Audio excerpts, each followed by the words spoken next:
শ্রমিকদের মালয়েশিয়ায় যাওয়ার তারিখ বর্ধিত করা যায় কিনা সে বিষয়ে প্রবাসী কল্যাণ মন্ত্রণালয়ের সঙ্গে কাজ করছে পররাষ্ট্র মন্ত্রণালয়। কথা জানিয়েছেন পররাষ্ট্রমন্ত্রী ডক্টর হাসান মাহমুদ।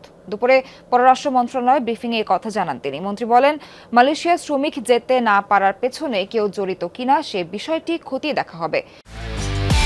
একমাত্র ওয়ালটন এসি দিচ্ছে 1 বছরের রিপ্লেসমেন্ট গ্যারান্টি এবং কম্প্রেসরের 10 বছরের গ্যারান্টি। সাবেক আইজিপি বেনজির আহমেদ ইস্যুতে বলেন, দুদক স্বাধীনভাবে কাজ করছে।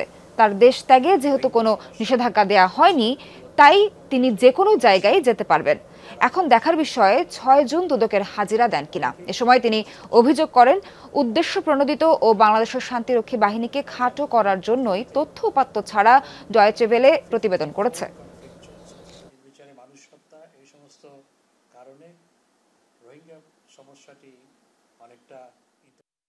আমার সাথে প্রবাসী কল্যাণ মন্ত্রীর আলোচনা হয়েছে। বাংলাদেশের পক্ষ থেকে চেষ্টা করা হচ্ছে সময়টাকে বর্ধিত করার জন্য, যে 31শে মে বা 30শে মে যেটি ডেডলাইন ছিল সেটি যাতে বর্ধিত করা হয় সেজন্য আলোচনা চলছে।